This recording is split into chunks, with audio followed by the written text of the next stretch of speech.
Assalamu alaikum grade 6. This is your lecture number 3 of new session science skills. Handling data. Now how we can handle that data and what is data? Scientific information sometimes called data. जो scientific information होती है किसी भी चीज़ के बारे में उसको हम लोग क्या कहते हैं, data कहते हैं. Data is very useful if you organize and present it in most appropriate way. जैसे हम लोग कभी ग्रॉसरी करने के लिए जाते हैं तो वहाँ पे वो जो हम लोगों को बिल देते हैं कि आपने ये चीज़ें खरीदी हैं और साथ अमाउंट लिख देते हैं, ठीक है. तो वो किसको हैंडल कर रहे होते हैं, डाटा को हैंडल करते हैं. तो वो हम लोगों को जो डाटा देते हैं वो किसकी फॉर्म में दे देते हैं, टेबल की फॉर्म में. कि टेबल बना होता है, उसमें हम लोगों के प्रोडक्ट्स लिखे होते हैं. आगे टेबल में लिखा होता है क्वांटिटी, कि कितनी क्वांटिटी ली है, 1 ली है, 2 ली है, कोई भी चीज़ हमने खरीदी हो. और आगे क्या लिख दिया गया होता है, इसकी अमाउंट, ठीक है. तो हम लोगों का ये डाटा को डील करने के लिए डिफरेंट जो है वो वेज जो हैं उनको यूज़ किया जाता है.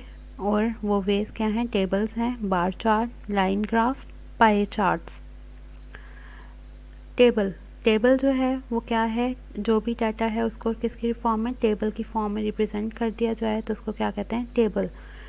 तो एक तो मैंने आपको एग्जांपल डेली रूटीन से बता दी कि हम लोग जो ग्रॉसरी करने के लिए जाते हैं, सामान खरीदने के लिए जाते हैं, तो वो जो स्लिप हम लोगों को निकाल के देता है अकाउंटेंट, जिसको हम पैसे देते हैं, तो वो भी किसी फॉर्म में होती है, टेबल की फॉर्म में. और यहाँ पे एग्जांपल है डेप्थ ऑफ वाटर और उसका टेम्परेचर. जैसे जैसे डेप्थ जो है, गहराई पानी की इंक्रीज़ होती जा रही है, तो पानी का टेम्परेचर डिक्रीज़ होता जा रहा है, नीचे जाता जा रहा है, ठीक है. तो इसमें टेम्परेचर और जो डेप्थ है, गहराई पानी की, उन दोनों को मेजर किया गया और उसको किसकी फॉर्म में प्रेजेंट कर दिया, टेबल की फॉर्म में. बार चार्ट में डाटा जो है किसकी फॉर्म में प्रेजेंट होता है, बार्स की फॉर्म में, ठीक है. बार्स बना दी जाती हैं और इस फॉर्म में डाटा प्रेजेंट किया जाता है, इसको क्या कहते हैं, बार चार्ट कहते हैं. लाइन ग्राफ में क्या करते हैं कि अब यहाँ पे एग्जांपल के तौर पे टेम्परेचर किसका है, वाटर का, ठीक है. पानी को जब चूल्हे के ऊपर रखा उस टाइम पे हीट ऑन नहीं की, ठीक है. अब इसको रखे हुए ये टाइम है, नीचे हमने क्या लिया, टाइम, और यहाँ पे क्या लिया है, टेम्परेचर ऑफ वाटर. चूल्हे पे जब पानी रखा उस टाइम पे उसका टेम्परेचर मेजर किया तो उस टाइम पे टेम्परेचर था उसका 50, ठीक है. 1 मिनट के बाद उसका टेम्परेचर चला गया 60 पे. आफ्टर 2 मिनट्स वो इंक्रीज़ होके कितने पे आ गए, 70. 3 मिनट के बाद वो चला गया 80 पे. 4 मिनट्स के बाद टेम्परेचर मज़ीद इंक्रीज़ कर गया और वो कितने पे चला गया, 90 पे, ठीक है. ये 80 और 100 के दरमियान में कौन सा है, 0.90. और 5 मिनट्स के बाद वाटर 100 पे चला गया, मतलब वो बॉयल होने के पॉइंट पे पहुंच गया, उसके बाद बॉइलिंग स्टार्ट हो जाएगी. तो इसमें इन सब लाइंस को आपस में ज्वाइन कर देंगे तो ये डॉट्स ज्वाइन कर दिए तो ये क्या बन गया, हमारा लाइन ग्राफ बन गया. और ये लाइन ग्राफ किसको शो कर रहा है, टेम्परेचर ऑफ वाटर, ठीक है. डिफरेंट टाइम इंटरवल के लिहाज से कि 5 मिनट में वाटर का टेम्परेचर 50 से 100 तक पहुंचा और उस सारे को, उन सब पॉइंट्स को आपस में ज्वाइन कर देंगे तो ये क्या बन जाएगा, लाइन ग्राफ बन जाएगा.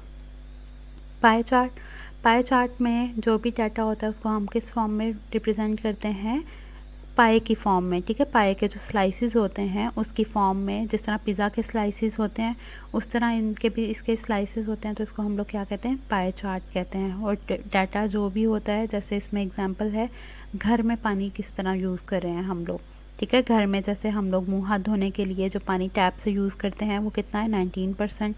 शॉवर में 20% ले रहे हैं नहाने के लिए, टॉयलेट में 24%. उसके बाद जो इसके अलावा और भी एक्टिविटीज़ हो जाती हैं तो उसके लिए जैसे बाहर से सेहन धोना हो या पौधों को पानी देना हो, 8%. लीकेज जो है, कहीं पे टैप लीक कर रही है तो वो 12% है. और 17% क्लोथ की वॉशिंग में यूज़ हो रहा है. तो ये पाई चार्ट किसको रिप्रेजेंट कर रहा है, अमाउंट ऑफ वाटर को, ठीक है. कितनी अमाउंट जो है घर में पानी की इस्तेमाल की जा रही है. डूइंग अ साइंटिफिक इन्वेस्टिगेशन, कोई भी साइंटिफिक इन्वेस्टिगेशन करनी हो तो उसके लिए हम लोग सबसे पहले क्या करते हैं, प्रेपरेशन करते हैं, ठीक है. तो प्रेपरेशन करने के लिए जो एक्सपेक्ट करते हैं कि हम लोगों के दिमाग में जो चीज़ आ रही होती है कि जैसे हम लोग, इसमें आपकी एग्जांपल है कि शुगर जो है वो हॉट वाटर में ज़्यादा जल्दी एब्जॉर्ब करती है कोल्ड वाटर की निस्बत। तो ये मैंने एक्सपेक्ट किया, ये मैंने सोचा, तो ये मेरा क्या है, हाइपोथेसिस है। ठीक है, अब हाइपोथेसिस को करने के लिए, कोई भी एक्सपेरिमेंट परफॉर्म करने के लिए उसमें जो चीज़ें चाहिए होती हैं वो क्या होती हैं, वेरिएबल्स कहते हैं उनको। जैसे इसमें हम लोगों को क्या चाहिए, amount of water, amount of sugar, sugar कितनी चाहिए, उसके बाद वाटर कितना चाहिए, और टेम्परेचर पानी का वो कितना है। और इसके लिए स्टर करने के लिए पानी और शुगर को मिक्स करने के लिए कोई स्पून या कोई भी रॉड वगैरह, ग्लास रॉड, कुछ भी चाहिए हो तो वो क्या होगा, वो भी वेरिएबल में आ जाएगा। ठीक है, तो अब मैंने इसमें एक्सपेरिमेंट अगर करना है, मैं 1 ग्लास पानी लेती हूँ और उसमें उसमें 4 टेबलस्पून 4 चम्मच जो है चीनी डालती हूँ। एक टाइम आएगा वो चीनी डिज़ोल्व, 1 ग्लास पानी में चीनी डिज़ोल्व नहीं होगी। उसी को जब मैं चूल्हे पे रखूँगी टेम्परेचर चेंज हो जाएगा। तो टेम्परेचर मैंने क्या किया, उसको वेरी कर दिया, वो वेरिएबल है, टेम्परेचर चेंज कर दिया। पहले मैं उसको नॉर्मल ऐसे ही मिक्स कर रही थी, मैंने उसको फिर जब चूल्हे पे मिक्स करना शुरू किया, चूल्हे पे चढ़ाया, हीट प्रोवाइड की, तो वो शुगर जो पहले डिज़ोल्व नहीं हो रही थी वो डिज़ोल्व हो जाएगी। तो इससे, इस एक्सपेरिमेंट से क्या कंक्लूजन निकाला मैंने कि वाकई ही चीनी जो है वो नॉर्मल टेम्परेचर कोल्ड वाटर की निस्बत हॉट वाटर में ज़्यादा जल्दी डिज़ोल्व होती है।